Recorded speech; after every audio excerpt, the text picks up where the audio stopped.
शान्ताकारं भुजगशयनं पद्मनाभं सुरेशं विश्वाधारं गगनसदृशं मेघवर्णं शुभांगं लक्ष्मीकान्तं कमलनयनं योगिभिर्ध्यानगम्यं वन्दे विष्णुं भवभयहरं सर्वलोकैकनाथं गुरुर्ब्रह्मा गुरुर्विष्णुर्गुरुर्देवो महेश्वरः गुरुः साक्षात् परब्रह्म तस्मै श्रीगुरवे नमः।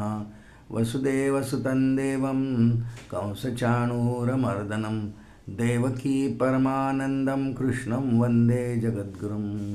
कृष्णाय वासुदेवाय हरे परमात्मने प्रणतक्लेशनाशाय गोविन्दाय नमो नमः। श्री गोपाल कृष्ण भगवान की जय, श्री पुरुषोत्तम भगवान की जय। अनंत कोटि ब्रह्मांड नायक राजाधिराज सच्चिदानंद सद्गुरु श्री ब्रह्म चैतन्य रामानंद प्रहलाद महाराज की जय। जय जय रघुवीर समर्थ श्रीराम। श्री विष्णू सहस्रनाम या दिव्य स्तोत्राच्या 1000 नावांचा आपण विचार करतो आहोत। भगवन नामाचा महिमा सर्व धर्मग्रंथांनी खूप गायला आहे, कारण भगवन नाम आणि भगवान यांचा अभेद असतो। सिद्धांताचा आहे वेदांताचा, नाम आणि नाम यांचा अभेद असतो। तर भगवन नामाचं उच्चारण झालं की परमात्मा तिथे प्रगटच आहे, ते एकरूप आहेत। अभेद याचा अर्थ एकरूप आहेत ते, आणि त्यामुळे नामाविषयी सगळ्या धर्मग्रंथांमध्ये फार बोललेलं नाम हे भगवंतापर्यंत पोचण्याचं सर्वात सुलभ सोपं साधन आहे। अल्पसंपाद्य आहे पण बहुफलदायी आहे, फार फळ देतं। बहु चांगले नामया राघवाचे अति साजिरे स्वल्प सोपे फुकाचे करी मूळ निर्मूळ घेता भवाचे जीवा मानवा हेची कैवल्य साचे मनोबोधात रामदास मिळेल। बहु चांगले नाम, भगवंतांचं कोणतंही नाम या जीवाच्या कल्याणासाठी आहे, कल्याणाप्रत नेणारं आहे। अगदी सर्व संतांनी हा अनुभव घेतलेला आहे आणि आपल्याला तसं करायला सांगितलेलं आहे। आणि कलियुगामध्ये नामसंकीर्तनं यस्य सर्व पाप प्रणाशनम श्रीमद भागवताच्या समारोपीय श्लोकामध्ये 18,000वा श्लोक आहे। व्यास महर्षी बोलले आपल्याला, नामसंकीर्तनं यस्य सर्व पाप प्रणाशनम प्रणामो दुःख शमनः तन्नमामि हरिं परम। सगळं करतं नाम, या भवरोगातून आपल्याला अगदी सहजपणे त्याला तारू म्हटलं। ही राम नाम नौका भवसागरी तराया, रामदास स्वामींचं सुंदर पद सर्वांच्या परिचयाचं आहे। अशा या भगवंतांच्या दिव्य नामाचा आपण सध्या विचार करत आहोत। आद्य शंकराचार्यांच्या भाष्याच्या आधारे आज आपल्यासमोर जो श्लोक आहे तो म्हणू एकदा आपण आधी।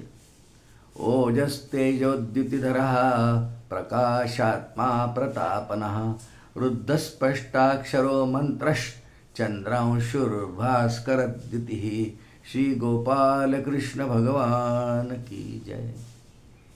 या श्लोकामध्ये 8 नाव आहेत, कमी अधिक आहेत, कुठे 8 कुठे 9 कुठे 10 11 सुद्धा आहेत, पण या श्लोकात 8च नाव आहेत।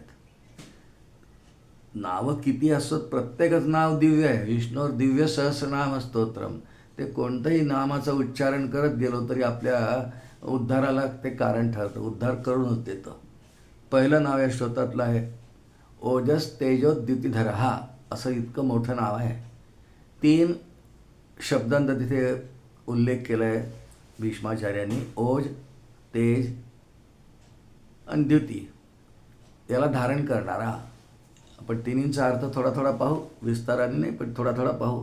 ओजस तेजोद्युतिधरः, हे तिन्हींना धरणारा, ओज तेज आणि द्युती, या 3 हे फार मोठे महान गुण आहेत, दैवी गुण आहेत। यांना धरणारा, धारण करणारा। साधारणपणे धर शब्द आपण अनेकदा ऐकलेला असतो, असे शब्द आपल्या अनेक परिचयाचे आहेत। शारंगधर म्हणजे विष्णूंचंच एक विशेषण आहे की शारंगधर, धनुष्य धारण करणारा, धरणारा हातामध्ये। ध्रुव धातू आहे, ध्रुव धारा येते, धारण करणारा, हातात घेणारा, उपयोग करणारा असा त्याचा अर्थ आहे। शारंगधर, गोवर्धनधर, गोवर्धनधर ज्यांनी गोवर्धन धारण केला, इत्युक्त्यै हस्तेन कृत्वा गोवर्धनाचलम, असं भागवतात वर्णन आहे। असं सगळ्यांना सांगून की तुम्हाला सुरक्षित ठेवतो या मागे, गोवर्धनधर, धर शब्द तिथेही आहे. बंसीधर, बंसी म्हणजे बासुरी, बासुरीला धारण करणारा बंसीधर. शस्त्रधर, भगवंतांच्या अवतारांपैकी काही शस्त्रावतार काही शास्त्रावतार, तर शास्त्रधर, शस्त्रधर म्हणजे धरणारा, धारण करणारा.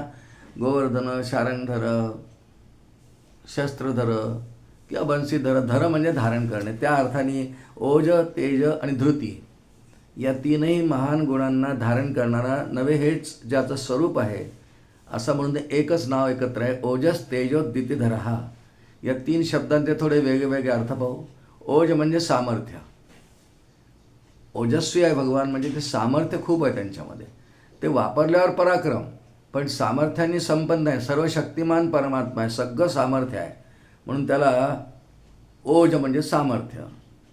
तेज म्हणजे पराक्रम. मग त्या ओजाचा उपयोग करून मग दैत्यांचा पराभव करेल, मोठी मोठी कामं करेल किंवा गोवर्धन करांगोलीवर धारण करेल.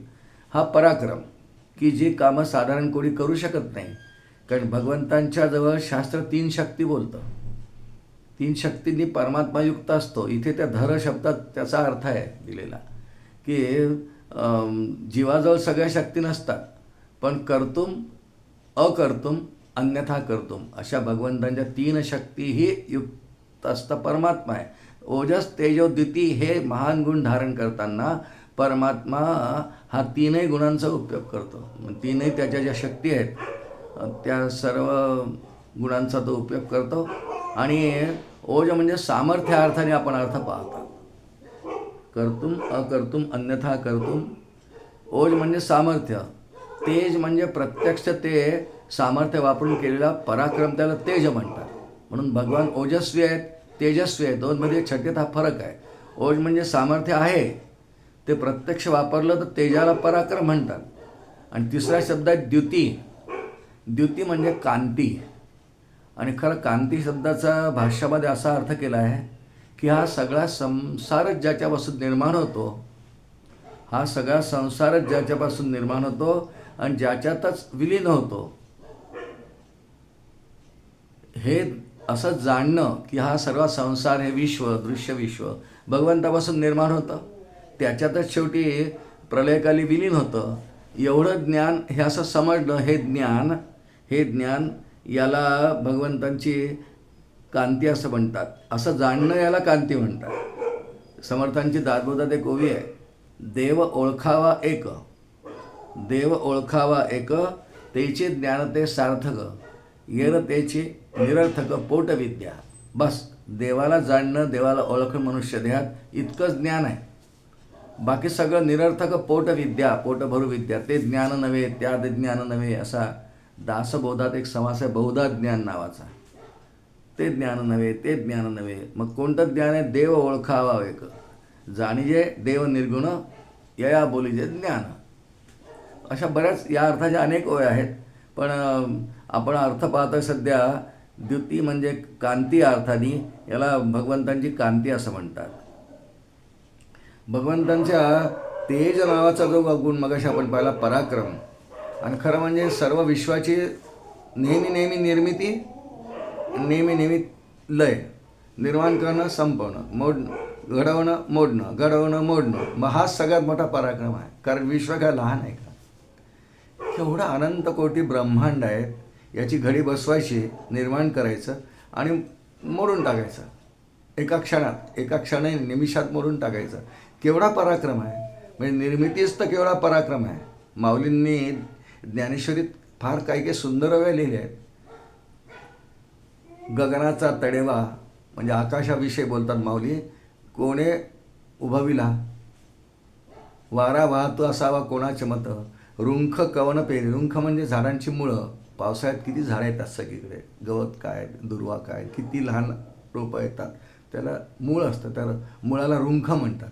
रुंख कवन पेरी, रुंख कवन पेरी, पर्जन्याच्या करी कोण धारा.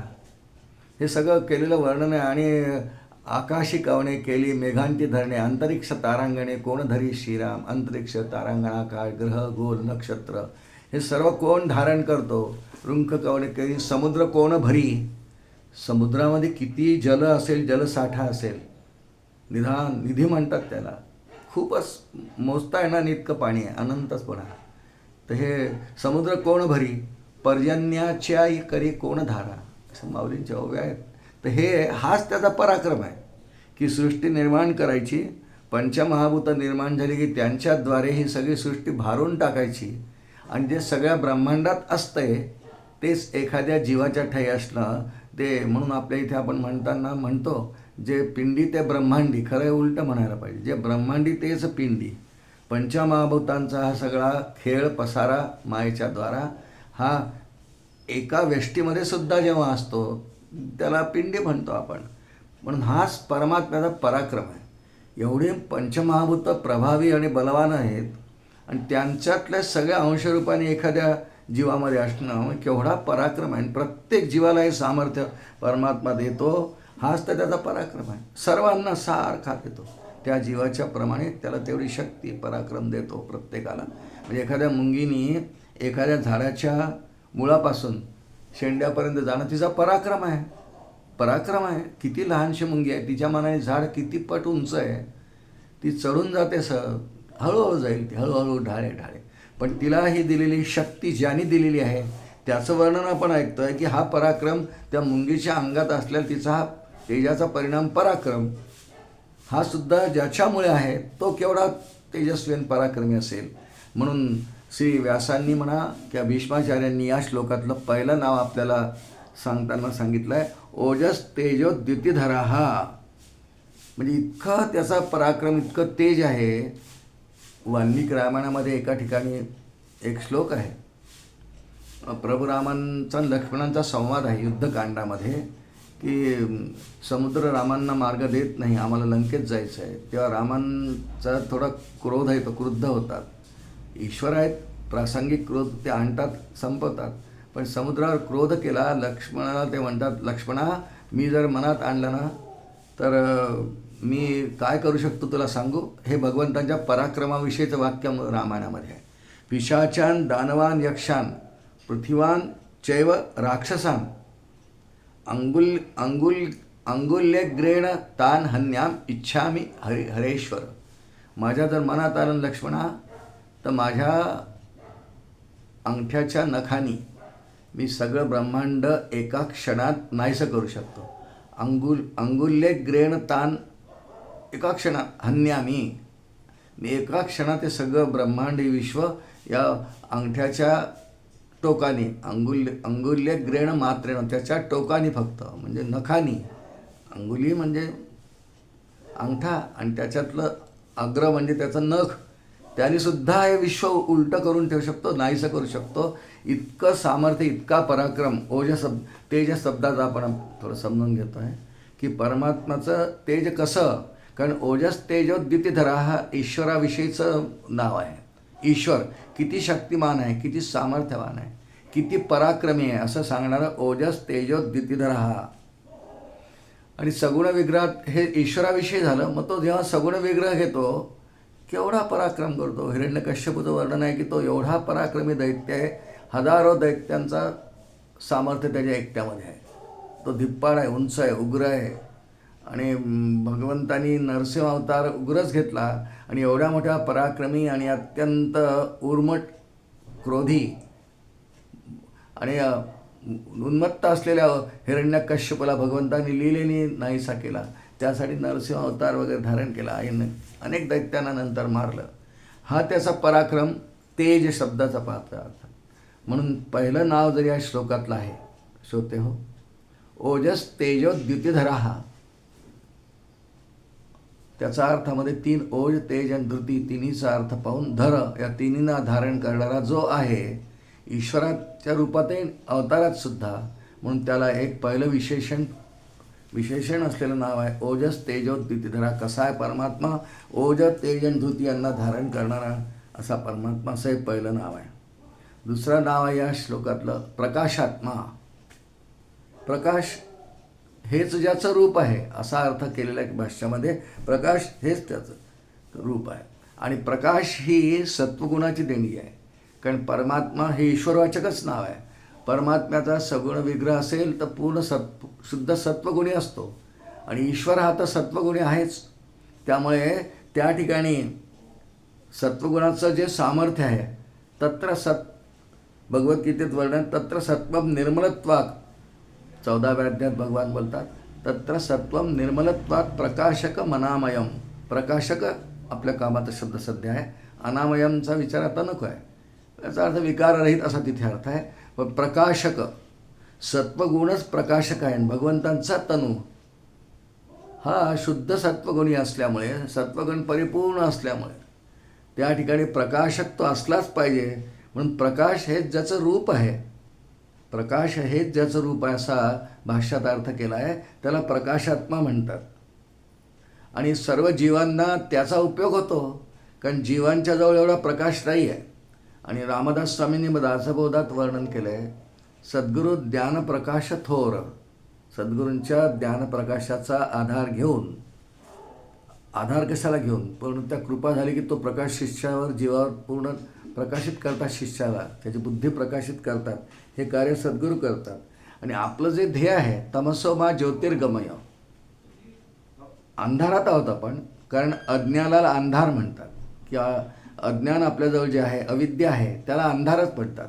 अंधार का म्हणतात? कारण आम्हाला मी परमात्मा हे ज्ञान नाही, हाच सगळ्यात मोठा अंधार आहे. हा अंधार नाहीसा होण्याकरता तर नरदेह दिलेला आहे. आपलं जे ध्येय आहे त्या ध्येयाला अनुकूल असलेलं परमात्म्याचे नाव प्रकाशात्मा, की जीवाजवळ असलेली अविद्या, अंधाररूप, ती नाहीशी करण्यासाठी प्रकाश पाहिजे. म्हणून परमात्माच प्रकाशरूप आहे, प्रकाशात्मा. तो कशासाठी प्रकाशरूप आहे? तो तर आहेच प्रकाशरूप, पण त्या प्रकाशाचा उपयोग करून तो जीवांना सुद्धा अंधारातून काढतो. तमसोमा ज्योतिर्गमय. आणि आपण पाहतो सहसा की अंधार वगैरे असला की आपल्याला सुचत नाही, धडपडतो, कामं चुकतात. रात्री जर आपण एक मध्यरात्री उठलो तर आपल्याला नीट ज्या दिशेकडे जायचं तिथे जाता येत नाही, वॉशरूमकडे वगैरे. आपण थोडं धडपडतो, अडखळतो. अंधारामध्ये मनुष्य अडखळतो, चाचपडतो आणि आपल्या ध्येयाकडे नीट वाटचाल करू शकत नाही. तसं अज्ञानाचा अंधार असलेले जीव, आपलं जे ध्येय आहे, आलोड्य सर्व शास्त्राणी विचार्याच्या पुनः पुन्हा, भागवतातला श्लोक आहे, इदम एकम सुनिष्पन्नम ध्येयो नारायणो हरी. अज्ञानदशेत, अंधार दशेत असलेले जीव आपल्या ध्येयाकडे नीट प्रवास करू शकत नाही. मग त्यांना प्रकाशासाठी प्रकाश, उजेड किंवा बॅटरी पाहिजे ना काही. समोर प्रकाश असला मग वाटचाल सुकर होते आपली. भागवतामध्ये दशमस्कंदात एका ठिकाणी भगवान श्रीकृष्ण आणि अर्जुन यांचा एक विशेष प्रसंग आहे. त्याला भूमादर्शनाचा प्रसंग असं भागवतात म्हटलं आहे. भगवंतांनी अर्जुनाला भूमादर्शनासाठी नेण्यासाठी समुद्रातून नेला आहे. हो, समुद्रात रथ नेला, अंधार होता, पण भगवान बसले आहेत, किरीट कुंडल आहेत, स्वतःच प्रकाशक आहेत, अत्यंत प्रकाशमय त्यांचे तनू आहे. अंधारात त्यांच्या प्रकाशामुळे घोड्याला दिसायला लागला असं वर्णन आहे. पुढे अर्जुन आला आणि भगवंतांना भूमादर्शन झालं. भूमादर्शन का झालं? भूमा हा महापुरुष आहे, ईश्वरच आहे.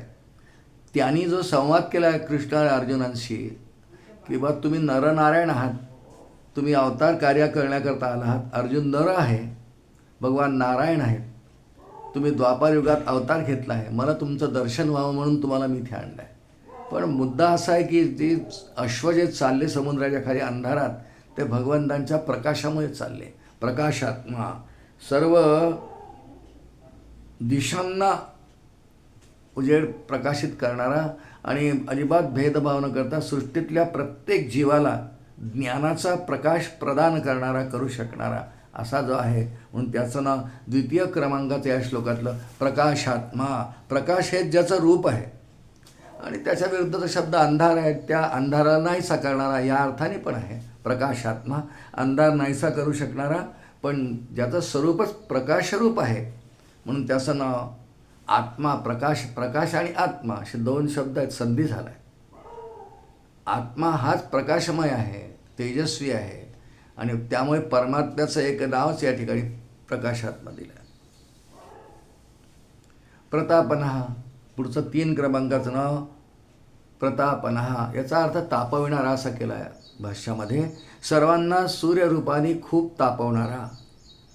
सध्या ज्या काळात हे आपण सुरू आहे आपलं हा रेकॉर्डिंग, बाहेर 46-47 डिग्री आहे ज्या गावात आम्ही आहोत तिथे. हे सूर्याची जी उष्णता आहे, 45, 46, 47 डिग्री सेंटीग्रेड ही ईश्वराचीच आहे. तपाम्यहम वर्षम निगृह्णामि सृजामि च भगवद्गीतेत बोलले त्याप्रमाणे त्यांचंच रूप आहे. सर्वांना सूर्यरूपाने तापवणारा म्हणून भगवंताचं एक नाव प्रतापनाहस आहे. का तापतो असा विचार करूया की प्रतापना म्हणजे खूप तापणारा. तापना हा शब्द आहे ना, खूप तापवतो तो उष्णता निर्माण करतो आणि त्यांनी जीवांना तापवतो. पण हे नाव का असं करतो? कारण जीवांनी पूर्वजन्मात केलेल्या कर्मांना फल देण्याची अवस्था आलेली आहे. ती सगळे भोग फलप्रद झाले आहेत. त्यांनीच केलेले कर्म, अनंत जन्मांमध्ये केलेले कर्म.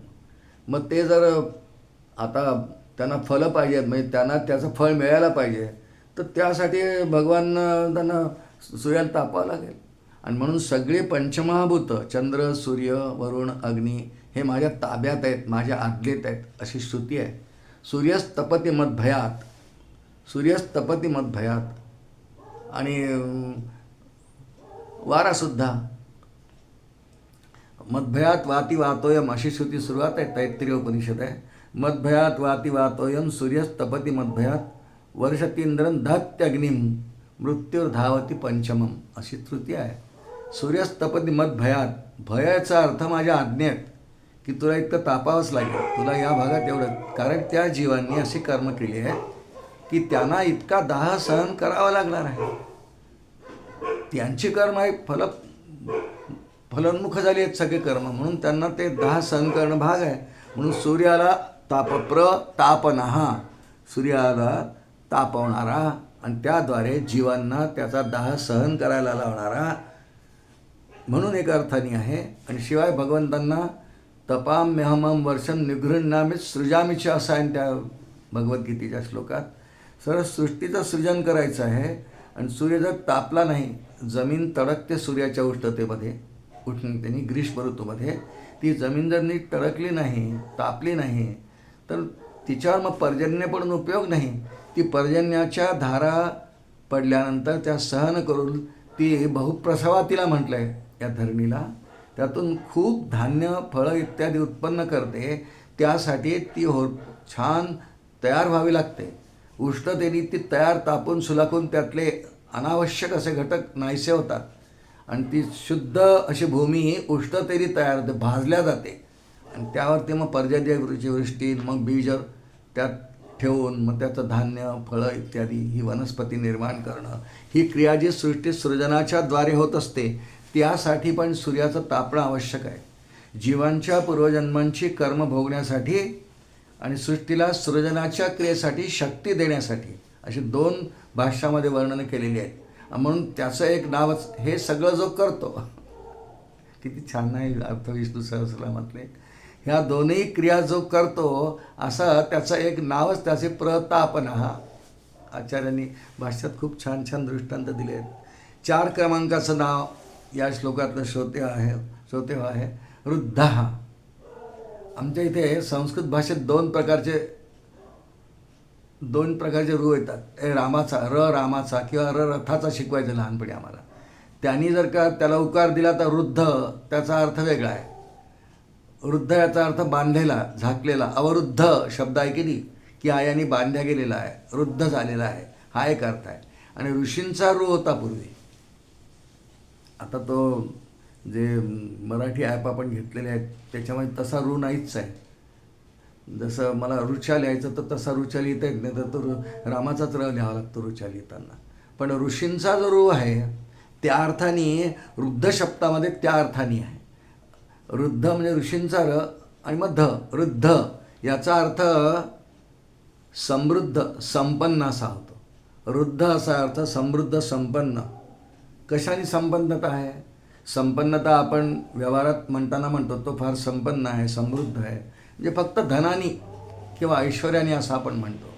पण भगवंताविषयी बोलताना भाष्यात असं नाही म्हटलं आहे. तो वृद्ध त्याचं नाव काय आहे? तो संपन्न आहे, समृद्ध आहे. पण कशाने? ज्ञानाने, वैराग्याने, निस्पृहतेने. म्हणजे सगळी एवढी सृष्टी रचना करतो, पण तो कशातही गुंतत नाही. ही ॲक्ट्स ॲज कॅटॅलिस्ट. सगळ्या सृष्टीतल्या सगळ्या व्यवहारांना, सगळ्या जीवांच्या सगळ्या कर्मांमध्ये तो एक कॅटॅलिस्टसारखा काम करतो. कॅटॅलिस्ट असा एक सबस्टन्स आहे की जो केमिकल रिॲक्शनमध्ये असावा लागतो, त्याच्याशिवाय ती रिॲक्शन पूर्ण होत नाही. पण त्याचा त्यात सहभाग नसतो. ती रिॲक्शन संपली की तो तस्साच्या तस्सा राहतो. या कॅटॅलिस्टची व्याख्या भगवद्गीतेने छान केली आहे. पद्मपत्र मिवांबसा. कमळाचं पाण्यात बुडवलं की त्याला पाणीचा थेंबही लागत नाही. असा परमात्मा सगळ्या सृष्टीतल्या सगळ्या घटनांमध्ये आहे. साक्षीभावाने पाहतो आणि ज्यांनी त्यांनी केलेल्या कर्माचं फळ त्या त्या कर्माच्या दर्जाप्रमाणे त्याला यथासमय देतो. असा भगवंताची यासाठी योजना आहे. आणि म्हणून रुद्ध शब्दाचा अर्थ तो केवळ धनाने नाही, पण वैराग्याने, ज्ञानाने, ऐश्वर्याने यांनी संपन्न आहे. खरं परमात्म्याचं जी संपन्नता आहे, समृद्धी आहे ना, ती 6 गुणांची आहे. षड्गुणैश्वर्य भगवान आपण म्हणतो ना, माऊलीने ज्ञानेश्वरीत त्याचं वर्णन केलं आहे. ही त्याची संपन्नता आहे. ही त्याची रुद्ध शब्दाचा पाहतोय अर्थ आपण. रुद्ध रथाचा र नाही, ऋषींचा र. रुद्ध ऋषींचा र घेऊन वेगळा अर्थ आहे आणि रथाचा र घेऊन वेगळा अर्थ. 2 अर्थांनी संस्कृत भाषेत शब्द येतात. ते रुद्ध, अरुद्ध. आपण ऋषींच्या रूच्या अर्थाने पाहतोय. रुद्ध संपन्नता. खरं भगवंतांची संपन्नता किंवा समृद्धी ही 6 गुणांनी आहे, 6 दिव्य गुणांनी आहे. त्याचं वर्णन षड्गुणैश्वर्य भगवान म्हणून करतात. 6 गुणांची खूप संपन्नता आणि इतक्या 6 गुणांची उच्च संपन्नता असूनही ती निष्प्रहतेने, त्याला त्यातलं काहीच नको आहे, त्याला नकोच आहे ते, पण त्याचं ते स्वरूपच आहे. षड्गुणैश्वर्य भगवान माऊलीने वर्णन केलं ज्ञानेश्वरीत. ऐका, यशस्वी औदार्य, ज्ञान, वैराग्य, ऐश्वर्य हे 6ही गुणवर्य वसती जेथ, म्हणून तो भगवंत. इतकी समृद्धी त्याच्याजवळ आहे 6 गुणांची. या 6 गुणांचेच पुढे मग एकत्रीकरण, परमिटेशन, कॉम्बिनेशन त्याला म्हणतात. हे करून मग गुणांच्या अनेक छटा येतात, पण मुळात हे 6 गुण त्याचे आहेत. यश, श्री, औदार्य, ज्ञान, वैराग्य, ऐश्वर्य हे 6ही गुणवर्य वसती जेथ, म्हणून तो भगवंतो. यांची संपन्नता आणि इतक्या विपुलतेने आहेत. इतक्या 6 गुणांचं पूर्ण निरूपण नको आहे आता आपल्याला. फक्त आपण संपन्नता, रुद्ध हा शब्द पाहतोय. अतिशय समृद्ध आहे हा सुगुणांनी. आणि ह्या गुणांचा जेव्हा त्याला उपयोग करून घ्यायचा असेल तेव्हा तो सहज करू शकतो. ते त्याच्या अंगभूत आहेतच, त्याच्याजवळच आहेत. त्याला जेव्हा उपयोग करायचा आहे तो करतो. आणि या सगळ्यांचा अर्थही माऊलींनी खूप दिलेला आहे की यश म्हणजे काय, श्री म्हणजे काय, औदार्य म्हणजे काय, ज्ञान म्हणजे काय, वैराग्य म्हणजे काय, ऐश्वर्य म्हणजे काय. वेगळ्या वेगळ्या छटा आहेत, पण इतक्या सगळ्या गुणांनी, महागुणांनी तो संपन्न आहे, समृद्ध आहे. म्हणून भगवंतांचं एक नाव 4 क्रमांकाचं इथे रुद्ध असं आहे. खरं ऐश्वर्य त्यातलं जे मानलं आहे ना, भगवंतांचं काय ऐश्वर्य आहे. एका शब्दाचा अर्थ थोडा व्यापकतेने पाहू. षड्गुण ऐश्वर्य भगवंतांपैकी काय ऐश्वर्य आहे. म्हणजे वैकुंठात राहतो म्हणून ऐश्वर्य आहे का, 6-8 BHK आहे म्हणून आहे का, पूर्ण एअर कंडिशन्ड हिमालयात राहतो म्हणून, हे नाही ऐश्वर्य. परमात्म्याचं ऐश्वर्य हे आहे. ऐश्वर्याला मानलं आहे एखाद्या जीवानी साधना मार्ग कोणताही तो क्रमण करीत असताना परिपूर्णता आली सद्गुरूंच्या कृपेने, तर त्याला आपल्या पदसुद्धा देणं, आपणासारखे करीती तत्काळ हे ऐश्वर्य आहे. की जीवाला आपलं स्वरूप देऊन देतो, हे त्याचं औदार्यही आहे, हे त्याचं ऐश्वर्य आहे. सकल जीवांना ज्यांनी साधना केलेली आहे, सद्गुरू कृपेने पूर्ण होणार आहे, झाली आहे, अशा सर्वांना यद्गत्वा न निवर्तन्ते तद्धाम परमम अशा ठिकाणी नेऊन ठेवतो. हे त्याचं ऐश्वर्य आहे, ही श्रीमंती आहे, हे औदार्य आहे की तो सर्वांवर एवढी कृपा करतो की आपलं स्वरूपच देऊन देतो. हे ऐश्वर्य मानलं आहे भगवंतांचं माऊलींनी. 5 क्रमांकाचं नाव आपण रुद्ध शब्द, ऋषींचा रुद्ध, समृद्धी, संपन्नता या अर्थाने अर्थ भाष्यात दिलेला आहे. 5 क्रमांकाचं नाव आहे श्लोकातलं स्पष्टाक्षर. स्पष्ट अक्षर, अक्षर न संपणारं अक्षर 15व्या अध्यायात फार सुंदर विचार आहे भगवंतांनी मांडलेला. त्यातलं अक्षर आणि भाष्यामध्ये निर्देश असा आहे की ओम हे ज्याचं रूप आहे ते म्हणतात ब्रह्म. ओमित्येकाक्षरम ब्रह्म. ओम एक अक्षर आहे, याला अक्षर म्हटलं आहे. स्पष्ट अक्षर याचा अर्थ ओम केला आहे. स्पष्ट अक्षर एकच. ओम एकाक्षर ब्रह्म आहे. ओमित्येकाक्षरम ब्रह्म. ओम इति एकाक्षरम ब्रह्म. तेच ब्रह्मवस्तू आहे. आणि हा सगळा पसारा अक्षर टिकाऊ न संपणारा. आणि क्षर आणि अक्षर दोन शब्द आहेत. क्षर म्हणजे संपणारं, आपला देह नश्वर सामान्य माणसाचा हा संपणारा आहे. आणि त्याच्या तुलनेत अक्षर न संपणारा आहे. पण क्षर अक्षरी सृष्टीच्या प्रलय काळात संपून फक्त पुरुषोत्तम उरतो, ते वेगळं वर्णन आहे. पण क्षराच्या तुलनेत अक्षर हा फार दीर्घकाळापर्यंत असल्यामुळे तो टिकाऊच आहे. अत्यंत टिकाऊ पदार्थ अक्षर आहे. म्हणून स्पष्टाक्षर अर्थाने हे जे नाव आहे स्पष्टाक्षर, हे सुद्धा ईश्वरवाचक नाव आहे. ईश्वराचं वर्णन करताना आपल्या इथे ओमचं वर्णन करण्यासाठी मांडुक्य उपनिषदामध्ये एक श्रुती येते. एष योनी सर्वस्य प्रभवाप्ययो हि भूतानाम, असं मुंडकोपनिषदात श्रुती येते. एष योनी सर्वस्य, सर्व जीवांचा हा योनी आहे. प्रभवाप्ययो हि भूतानाम, सर्वभूत सृष्टीतले सगळे जीव भूतमात्र हा सर्वांचा योनी आहे. निर्माता निर्माण स्थान आहे. आणि म्हणून स्पष्ट अक्षराचा अर्थ ओम. माऊलींनी ज्ञानेश्वरीची सुरुवात करताना ओंकाराचं सुंदर रूपक केलं आहे. पहिल्या अध्यायात ज्ञानेश्वरीच्या प्रारंभालाच ओम नमोजी आद्या वेद प्रतिपाद्या जय जय स्वसंवेद्या आद्य रूपाशी आत्मरूपा श्रीराम, अशी पहिली ओवी आहे ज्ञानेश्वरीची. ते ओंकाराचा निर्देश आहे. तो ओंकाराला प्रणवसुद्धा म्हणतात. म्हणून संपूर्ण सृष्टीतलं पहिलं आदिबीज काय असेल सृष्टी निर्मितीमध्ये, पहिला ध्वनी ही सृष्टी निर्माण होताना हा ओमच आहे. स्पष्टाक्षरम, स्पष्ट अक्षर, अत्यंत स्पष्ट. आज विज्ञानही खूप संशोधन करत आहे. सूर्यापर्यंत जाण्याचा प्रयत्न सुरू आहे. परंतु अंतरिक्षात गेलेली जी यानं आहेत, रॉकेट्स आहेत, तिथे जे वैज्ञानिक गेले त्यांनी असं वर्णन केलं की पृथ्वीची कक्षा आम्ही ओलांडली, म्हणजे पृथ्वीचं वातावरण त्याला म्हणतात, ते ओलांडल्यानंतर आम्हाला पुढे आसमंतामध्ये अंतरिक्षामध्ये अखंड ओम ओम असा ध्वनी येतो. त्याचं कारणच असं आहे, विज्ञानानेसुद्धा आता मान्य केलं. आमच्या ऋषींनी तर फार आधी तपश्चर्या काळात सगळे ऋषी पृथ्वीवरती गुहेत, नैमिषारण्य म्हणा, हिमालय म्हणा, बसतील ध्यानाला, पण त्या अंतरिक्षात एका क्षणात जाऊ शकत होते. त्रिकाल ज्ञानी तर आहेतच, पण साधनेमध्ये ते कोणत्याही लोकात जाऊ शकतात. त्यांनी हेच वर्णन केलेलं आहे की त्रैलोक्यात सगळीकडे एकच अक्षर, स्पष्टाक्षर ठासून भरलं आहे, ते ओम आहे. आणि ओम म्हणजेच ब्रह्मवस्तू आहे. ओमित्ते अक्षरम ब्रह्म, ब्रह्मवस्तूच आहे. भगवद्गीतेत ते वर्णन आहे. ओम म्हणजेच ब्रह्मवस्तू, नादरूप ती आहे, अक्षर आहे ते. ओम अक्षर आहे, त्याला 3 पाद आहे, अ उ म असे 3 पाद आहे. हे सगळे पाद एकत्र उपनिषदामध्ये जे छान वर्णन आहेत. मांडुक्य उपनिषद पूर्ण 12 मंत्रांचं आहे फक्त, पण सगळं वर्णन ओंकाराचं आहे. सगळ्या ओंकाराच्या धारणेवर, ओंकारावरती या सृष्टीची सगळी रचना, सृष्टी अवलंबून आहे. पूर्ण स्थितीसुद्धा सृष्टीची ओंकारावरती, त्या 3 पादावरती आहे. विषय खूप मोठा आहे. पण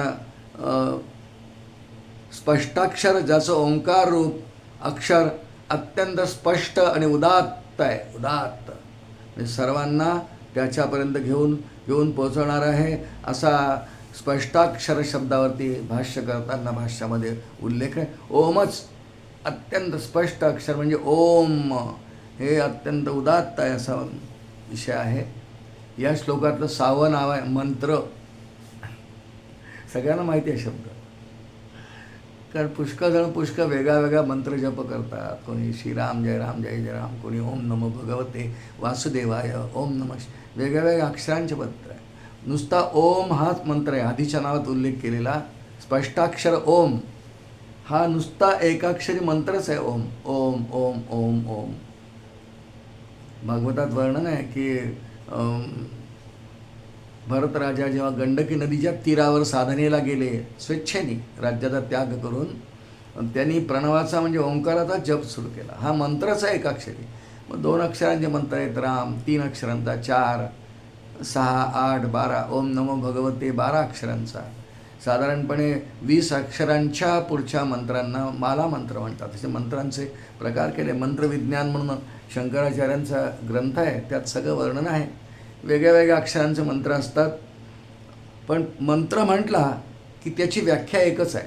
तो 1 अक्षरी असो, 2 अक्षरी असो, 6 अक्षरांचा ओम नमः शिवाय असो, 12 अक्षरांचा ओम नमो भगवते वासुदेव असो, 13 अक्षरांचा श्रीराम जय राम जय जय राम असो. त्याचं स्वरूप आणि त्याचं तात्पर्य एकच आहे. मननात त्रायते इति मंत्र, अशी त्याची व्युत्पत्ती आहे, व्याख्या आहे. मननात त्रायते, अखंड त्याच्या मननात, आधी स्मरण मग मनन, अर्थ निर्धारण करून त्यात रमलो की मनन म्हणतात. म्हणजे चित्ताला पटवत जायचं. मननात त्रायते इति मंत्र, जो मननाने त्रायते म्हणजे रक्षण करतात. त्राण करणे याचा अर्थ रक्षण, त्रायते याचा म्हणजे रक्षण करणे. रक्षण करतो, जीवाचं रक्षण करतो याचा अर्थ जे जीव देहधारी मंत्र जपतात त्यांचं रक्षण करतो म्हणजे काय, त्यांच्या मूळ स्वरूपापर्यंत पोचवतो, हा त्याचा अर्थ आहे. रक्षण करतो याचा अर्थ जीव सच्चिदानंद रूप आहे ना, त्याला आज जाणीव नाही, तर त्या मंत्राच्या उच्चारणाद्वारा थ्रू सद्गुरू त्याला आपल्या मूळ स्वरूपापर्यंत पोचवतात. आणि म्हणून मननात त्रायते इति मंत्र अशी मंत्राची व्याख्या केलेली आहे.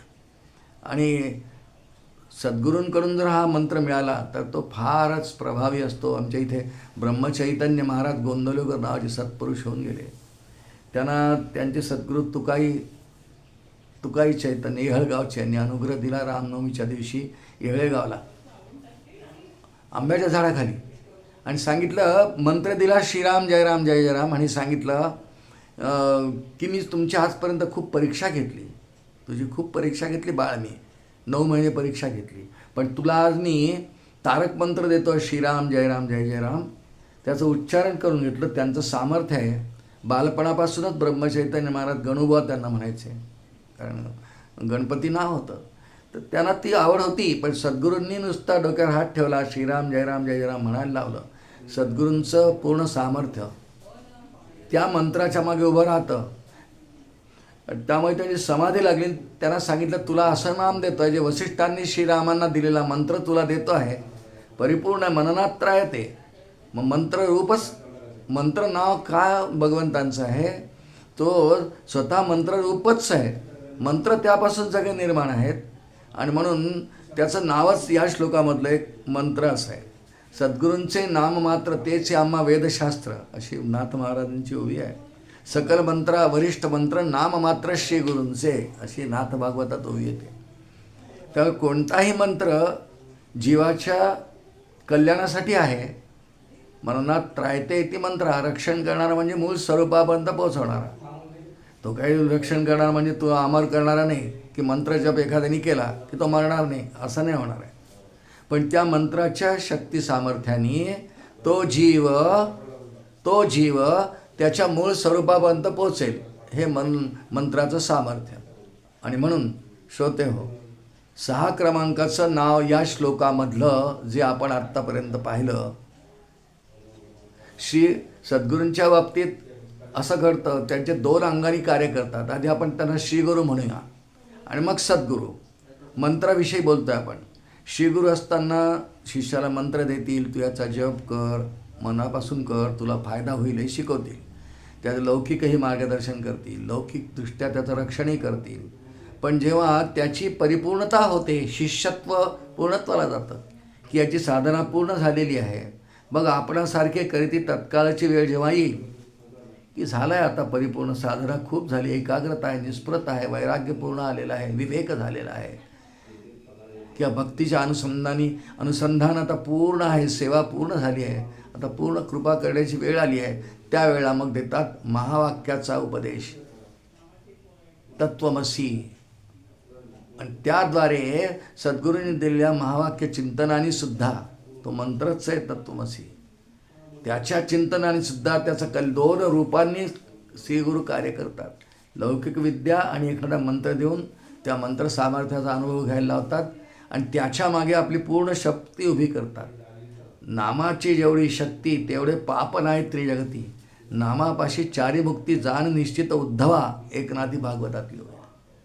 त्या मंत्राचा समुच्चय. मंत्र म्हणजे काय? शब्दाचा समुच्चय आहे. जसं श्रीराम जय राम जय जय राम 13 अक्षर आहेत की नाही, याचं एकत्रीकरण झालं. पण त्या प्रत्येक अक्षरात एवढी शक्ती आहे. एकत्र समुच्चय 13 नावांचा तो तारक मंत्र होऊन पडला आहे. तारक मंत्र आहे. आणि म्हणून हे सगळं मंत्राद्वारे शक्तीद्वारे तो जीव स्वरूपापर्यंत पोचायचा अधिकारी होतो. अधिकारी होतो नाही, त्याला मिळतंच स्वरूपाची प्राप्ती होते. म्हणून भगवंतांचं एक नावच या श्लोकामध्ये मंत्र असं केलं आहे. किती छान आहे नाही? वास्तविक मंत्र हा शब्द आपल्या सगळ्यांना माहिती आहे. आपण जितके भाविक हे श्रवण करत आहात, प्रत्येकाला काही ना काही मंत्राचा अनुग्रह आहे, आवड आहे. आपण मनापासून तो मंत्र जपतो. त्याचा प्रत्येकाला वेगवेगळे अनुभव येतात. पण प्रत्यक्ष मंत्र म्हणजेच भगवंत आहे. मंत्र म्हणजेच भगवंत आहे. कारण त्या मंत्रात जी शक्ती आहे ती कुठून आली? कारण मंत्र जर शक्तिमय आहेत, तारणारे आहेत. मननात त्रायते, तारण्याला शक्ती लागते. तो शक्ती, ती अनुभव संबंधता, ते ज्ञान, ते कुठे आहे? ते मंत्रात आहे. मग ते सगळं तिथे आहे. तर हे सगळे कोणाचे गुण आहेत? आधीच्या नावात आपण अर्थ पाहिलेला आहे. वृद्ध पाहताना अतिशय सामर्थ्य संपन्न, समृद्धीनियुक्त असा परमात्मा, ते नाव पाहिलं. आणि म्हणून तेच सगळं सामर्थ्य मंत्रात आहे. वृद्ध शब्दाचं सगळं सामर्थ्य मंत्रात आहे. म्हणून भगवंतांचं हे आत्ता जे नाव आपण पाहतो 6 क्रमांकाचं मंत्रच नाव आहे त्यांचं. मंत्र या सगळ्या अर्थाने मंत्र म्हणजे स्वरूपच त्याचं स्वरूपच. यानंतरचं 7 क्रमांकाचं नाव, 7 क्रमांकाचं नाव श्लोकातलं चंद्रांशू. आणि 8 क्रमांकाचं आहे भास्करद्युती. हा एक दोन्ही नावं वेगळी आहेत. चंद्रांशू आणि भास्करद्युती ही नावं 2 वेगळी आहेत. पण हा एक गट मानला आहे भाष्यामध्ये. हा एक गट आहे. नावं 2 आहेत आणि दोन्ही लागूनच घेतली आहे. परस्पर विरोधी आहेत तशी. म्हणजे त्यांना जे धर्म दिलेले आहेत त्यांच्या धर्माच्या रूपाने थोडे परस्पर विरोधी आहेत. पण दोन्ही धर्मांची आवश्यकता जीवाला आहे. बघा, पहिलं नाव चंद्रांशू, यात चंद्र शब्द आहे. आपण स्वतंत्रही विचार करू, पण त्यामध्ये सारखा विचार जो आहे तो एकत्र करून घेऊ. कारण 2 नावं लागून योजल्या गेली भीष्मांकडून. चंद्रांशू भास्करद्युती अशी ती जोडगोळी आहे. म्हणून त्याचा एकत्रीकरणाचा अर्थ पाहून घेऊ. चंद्र नाव चंद्रांशू, अंशू शब्दाचा अर्थ किरण. चंद्राच्या किरण रूप जो आहे. आणि चंद्राची किरण कशी असतात? आपण चंद्रप्रकाशात कोणत्याही पौर्णिमेच्या दिवशी कशाला कधीही चंद्र उगवला आहे आणि अभ्रच्छादित ढगाळ वातावरण नाही आहे, स्वच्छ चंद्रप्रकाश आहे. आपण जर बाहेर पडलो घराच्या आणि फिरलो थोडंसं उद्यानात वगैरे, तर शीतलता, थंडावा जाणवतो. शीतलता हा चंद्रकिरणांचा किंवा प्रकाशाचा गुणधर्म आहे.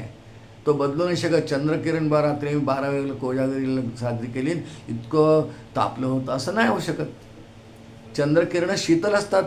उन्हाळ्याची रात्र असली तरी अगदी मध्यरात्री चंद्र उगवल्यावर शीतल असतात. आणि याच्या उलट सूर्याची किरणं प्रखर असतात. त्यात उष्णता असते, त्याला प्रखरताच म्हणतात. सध्या तर ज्या काळात आपण रेकॉर्डिंग करतो ग्रीष्म ऋतू आहे. किती बाहेर तापमान आहे, 45-46 डिग्री आहे जिथून आपण करतो आहे. उष्णता, दाहकता, उग्रता हा सूर्याचा गुणधर्म आहे. म्हणून इथे भास्कर म्हणजे सूर्य आणि चंद्रांशू भास्कराचं तेज, भास्करद्युतीचा अर्थ आहे. सध्या आपण एकत्रित अर्थ पाहतो. आणि चंद्रांशू या नावात चंद्राची किरणं म्हणजे चंद्रांच्या किरणरूपच जो आहे असा अर्थ चंद्रांशू या शब्दाचा केला आहे, या नामाचा केला आहे. आणि भास्करद्युती म्हणजे सूर्याचं तेज, सूर्याचं तेज असा त्या शेवटच्या नावाचा अर्थ. एकत्रितपणे आपण पाहिले दोन्ही गुणधर्म भिन्न आहेत. एक शीतलता प्रदान करणारा, एक दाहकता प्रदान करणारा चंद्र आणि सूर्य असे हे दोन्ही ईश्वरच आहेत. हो, ठिकठिकाणी धर्मग्रंथांमध्ये वर्णन येतं की चंद्र आणि सूर्य विराट पुरुषाचे नेत्र आहेत, डोळे आहेत. आणि त्याच्यावर सगळं विश्वाचा पसारा चालला आहे. प्रभास्पी शशी सूर्य योहो असं भगवान भगवद्गीतेत विभूती योगात बोलतात की चंद्र आणि सूर्यांची जी प्रभा आहे, प्रभा अस्पी शशी सूर्य योहो, शशी म्हणजे चंद्र, चंद्र आणि सूर्यांची जी प्रभा आहे, तेज आहे, किरण आहेत, आभा आहे त्यांच्या भोवती. आणि यांचा कधी वियोग आहे का की चंद्र आहे व आणि त्याची किरण नाही, असं नाही होऊ शकत. सूर्य उगवला आहे, किरण नाहीत, असं नाही होऊ शकत. द्युती नाही आहे. द्वितीयाचा अर्थ तेज, कांती. द्वितीयाचा अर्थ तेज.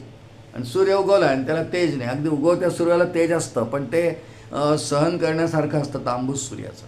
माध्यान्नीला सूर्य आला की नाही पाहू शकत सूर्याकडे आपण, त्या तेजाने डोळे दिपून जातात. पण तेज आहेच. सूर्य तेजस्वीच आहे आणि चंद्र हा शीतलच आहे. म्हणजे तो उष्णता दाहकता देणारा आहे. चंद्राचा प्रकाश किरण शीतलता देणारी आहे. आता वेगळा वेगळा थोडा विचार करू.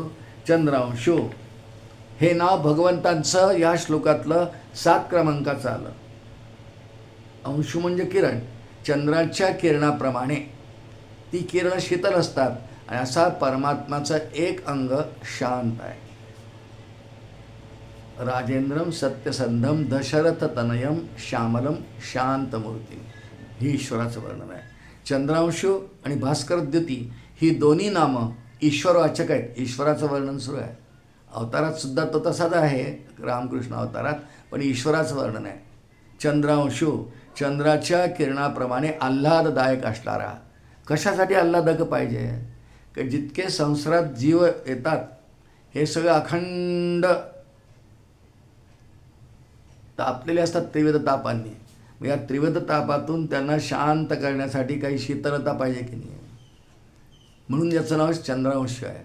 त्रिविध ताप आध्यात्मिक, आदिभौतिक, आदिदैविक या तीनही तापांनी जीव सतत सतत सतत त्रासलेले असतात, तापल्या जातात, त्याची झळ लागते. 3 तापांनी जीव पोळतो असं म्हटलं आहे शास्त्रामध्ये. मग त्यांना शांतता करायला पाहिजे. तापाने पोळला, चटका लागला पायाला, मग काय म्हणतात की तुम्ही बर्फ ठेवा त्याच्यावर म्हणजे शांत होईल. बर्फ ठेवा, त्याला काही क्रीम लावा थंड अशी, बोरोलिन वगैरे, म्हणजे तो दाह निघून जातो. मग संसारातले अनेक ताप, त्रिविध ताप ते जाण्यासाठी जो शांत आहे, थंडवणार आहे, स्वतः चंद्रांश आहे. मग चंद्रांच्या किरणासारखा शांत आहे. चंद्राची किरण शांत असतात. त्याचा मग तो कसा वापरायचा? ते का क्रीम आहे का? हो, क्रीमच आहे. मग त्याचं नामस्मरण करायचं, त्याचं स्मरण करायचं, पारायण करायचं की देवा या त्रिविध तापातून आम्हाला सोडव. त्रिविध तापहारक हे तुझे पाय, सद्गुरूंचं वर्णन आहे, तुकोबांचा अभंग आहे. किंवा रामदास स्वामी वर्णन करतात, कल्याण करी रामराया जनहितविवरी कल्याण कर, अपराधी जन चुकतची केले हे जन हाती धरे. हे सर्व शांत भ्रांत झालेले आहेत, संतप्त आहेत. कारण यांना समर्थांनी दासबोधात इतकं वर्णन केलं, जन्मदुःखाचा डोंगर, जन्मशोकाचा सागर, जन्मच मुळात असा मानला आहे. मनुष्य देहात आल्यानंतर जीवाला एकदा जन्म झाला की तो दुःखाचा प्रसंग आहेच. जन्मदुःखाचा डोंगर, जन्मशोकाचा सागर. मग त्यामुळे जीव संतप्त होतात, तप्त होतात, क्लेश होतात, सहन होत नाही. मग आता अशा वेळेस सहन कसं करणं आहे? तर आपल्याला जीवाला सहन करण्याकरता शीतलता प्रदान करणारा चंद्रांश आहे. म्हणून त्याचं नाव चंद्रांश, की संसारातल्या सर्व शांतांना शांती देणारा, सर्वांना त्रिविध तापांनी पोळलेल्या जीवांना शांत करण्याची क्षमता ठेवणारा, म्हणून परमात्म्याचं नाव चंद्रांशु असं या श्लोकात केलं आहे. सर्व संतांनी फार वर्णनं केलेली आहे तो, की खरंच जीव अगदी मेटाकुटीला येतो. संसारातल्या एकंदर सगळ्या प्रसंग, हर्डल्स, घटना याच्यामध्ये येऊन रामदास स्वामींनी सुंदर वर्णन केलं आहे करुणाष्टकांमध्ये. करुणाष्टकाच्या मालिकेत रामदास स्वामींचं पहिलंच करुणाष्टक आहे. अनुदिनी अनुतापे तापलो रामराया परम दीनदयाळा निरसी मोहमाया, अचपळ मन माझे नावरे आवरिता, तुझा विण शिण होतो धावरे धाव आता. अनुदिनी अनुतापे, तापलो, त्याला तापणंच म्हणतात. तप्त होतो कारण 3 ताप अखंड जीवाच्या मागे ते लागलेच असतात. ते प्रारब्धवशातच आहे, पूर्वकर्मांचाच परिणाम आहे. ऐसा हा आध्यात्मिक ताप, पूर्वकर्मांचा संताप असं वर्णन केलं. पूर्वपापांचा संताप सौसवेना अमुप असं त्याचं वर्णन केलं दासबोधात. पूर्वकर्मांचाच परिणाम आहे आपल्या, पण तो सहन नाही होत, मग कुणाकडून तो शांत होईल? तो चंद्रांशू. म्हणून परमात्म्याचं एक नाव चंद्रांशू, की अत्यंत त्रिविध तापांनी पोळल्या गेलेल्या जीवांना शांती प्रदान करणारा, निवविणारा, आल्हाद देणारा, शीतलता असलेला परमात्मा चंद्रांशू. म्हणून त्याचं एक नाव या श्लोकात चंद्रांशू असं आहे. चंद्रांशू नावानंतर आता शेवटचं नाव या श्लोकातल्या 8 नावांपैकी भास्करद्युतीही, म्हणजे भास्कराचं तेज. मग दोन्ही विरोधाभास असलेले वाटतात, विरोधी नाव आहेत दोन्ही, पण याची गरज आहे जीवाला. भास्करद्युती, भास्कर तेजयुक्त आहे, आणि तेज हा बुद्धीचा गुणधर्म आहे. बुद्धी तेज तत्वापासून निर्माण झालेली आहे. बुद्धीचा उपयोग करून मनुष्य जगतो. व्यवहारात सुद्धा बुद्धीची आवश्यकता आहे आणि परमार्थात सुद्धा आहे. त्यासाठी बुद्धीला तीव्र करावी लागते, तेज तिला धार लावावी लागते, नाही तर परमात्मा तसा दिसणार नाही. कठोपनिषदात श्रुती येते, त्याला प्राप्त तो अग्रया बुद्ध्या, त्याला असं टोक करावं लागतं. त्याला टोक कशाला होतं, कशामुळे होतं? ते कोणत्या तरी बुद्धीने होतं. बुद्धीला ते टोक कशाने होतं? ते प्रयत्नांनी होतं, विवेकाने होतं. बुद्धीला तेज करण्याचं किंवा टोक करण्याचं सामर्थ्य विवेकामध्ये आहे. विवेकाने ती धारदार होते आणि मग ती सूक्ष्माचं चिंतन करू शकते, कारण परमात्मा सूक्ष्म आहे. सूर्याचं वर्णन करताना एक उपनिषद स्वतंत्र आहे, सूर्योपनिषद त्याला म्हणतात. कारण सगळ्या सृष्टीतल्या सगळ्या भूतांची निर्मिती सूर्यामुळे आहे, स्थिती पण सूर्यामुळे आहे. अन्नधान्याची निर्मिती, फळांची निर्मिती ही सगळी सूर्याच्या उष्णतेमुळे आहे. उपनिषदांमध्ये असं वर्णन आहे सूर्योपनिषदामध्ये, सूर्यात भवंती भूतानी सूर्येण पालितानी तू. सूर्यच पालन करतो, म्हणजे सूर्य ब्रह्मवस्तूच आहे. सूर्य लयम प्राप्नुवंती यस सूर्य सोहमेवच, अशी सूर्योपनिषदातली श्रुती आहे. सूर्यात भवंती भूतानी, सगळी भूतसृष्टी सूर्यामुळे निर्माण होते, त्याची स्थिती राहते. सूर्येण पालितानी तू, वास्तविक हे सगळं ईश्वराचं कार्य आहे, निर्माण करणं, पालन करणं, संपवणं. तीनही सूर्यामुळे होतं, म्हणून सूर्य हा ईश्वरच आहे. ईश्वर म्हटल्यापेक्षा तो ब्रह्मवस्तूच आहे. सूर्य साक्षात ब्रह्मवस्तू आहे. जेवढं सामर्थ्य ब्रह्मवस्तूच आहे ते सगळं सूर्यामध्ये आहे. आणि अखंड ही सूर्याचं सामर्थ्याचा उपयोग सृष्टीला सतत करोडो वर्षापासून सुरू आहे. आणि तिथे सामर्थ्याचा क्षय होत नाही. अक्षर वस्तू आहे, त्या सामर्थ्याचा इतकाही क्षय होत नाही. समुद्रातून एक चमचाभर पाणी काढलं, समुद्र कमी होतं का?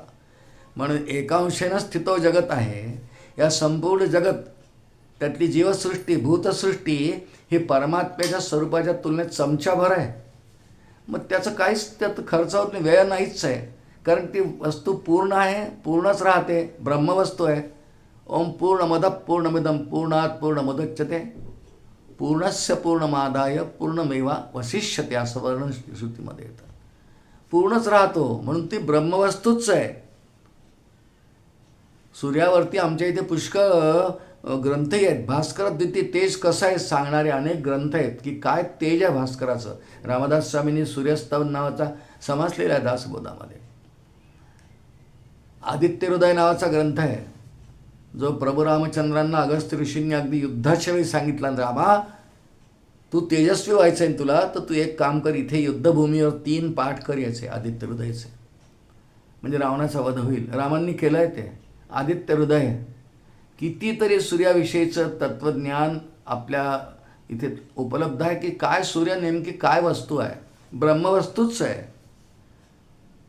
देवाव ब्रह्मणो रूपे मूर्तन चैवा मूर्तंच बृहदारण्यक श्रुती आहे. ब्रह्मवस्तूचे 2 भाग आहेत. देवाव ब्रह्मणो रूपे मूर्तन च अमूर्तंच. मूर्त म्हणजे व्यक्त, दिसणारा डोळ्याने सूर्य, आणि अमूर्त पण त्याचं एक स्वरूप आहे, ती ब्रह्मवस्तू आहे, ईश्वर आहे. अमूर्त ईश्वरही अमूर्त आहे, ब्रह्मवस्तू अमूर्त आहे. म्हणून सूर्य ही ब्रह्मवस्तूच आहे असं वर्णन भाष्यामध्ये केलेलं आहे. आणि त्या अर्थाने भास्करद्युती, इतकं तेज, सूर्याच्या तेजावरती ही सगळी सृष्टीचं स्थिती आहे. हो, सगळी उत्पत्ती सूर्यात भवंती भूतानी म्हटलं आहे. सगळ्या भूतांचीच उत्पत्ती, सगळी भूतं. नुसतं काही एक कमळाचं फूल विकसित होतं ते एक नाही. सगळी फुलं सूर्यप्रकाशाने विकसित होतात, रात्री मिटलेली असतात. फुलं फळांची वाढ होते. वाढ करणं सूर्याचं काम आहे आणि त्यामध्ये रस ओतणं चंद्राचं काम आहे. उष्णतेने तेजाने वाढ होते आणि शीतलेने रस प्रदान होतो. म्हणून दोन्ही नावांचा एकत्र विचार केला. चंद्रांशू भास्करद्युती ही दोन्हींचे दोन्ही गुणधर्म ज्याच्यामध्ये आहेत, ही दोन म्हणून वेगळी नावं जरी असली ती एक जोडगोळी मानली आहे भाष्यामध्ये. आणि मग त्या अर्थाने लागोपाठ दोन्ही नावं आली आहेत. आणि ह्या सृष्टीच्या एकंदर विकासाला, स्थितीला सांभाळण्याला दोन्हींची अत्यंत आवश्यकता आहे. शीतलता आवश्यकता आहे आणि तेजाचीही सुद्धा आवश्यकता आहे. आणि म्हणून चंद्रांशूर भास्करद्युती ही असं एकत्रितपणे नावं आली. श्रोते हो, याप्रमाणे आज आपण श्री विष्णू सहस्रनाम या दिव्य स्तोत्रातल्या 30व्या श्लोकाचं काही वेळ चिंतन केलं. 8 नावांचं चिंतन केलं, यथामती यथाशक्ती. पुन्हा एकदा श्लोक म्हणू आणि मग थांबू आपण. ओजस्तेजोद्युतिधरः प्रकाशात्मा प्रतापनः रुद्धस्पष्टाक्षरो मंत्रश्चंद्रांशुर्भास्करद्युतिः. आजचं हे झालेलं चिंतन भगवान श्री गोपालकृष्ण पुरुषोत्तम भगवान परमपूजनीय सद्गुरू श्री प्रल्हाद महाराज यांच्या चरणी समर्पण करतो आणि वाणीला विराम देतो. श्री गोपाल कृष्ण भगवान की जय. श्री पुरुषोत्तम भगवान की जय. जय जय रघुवीर समर्थ.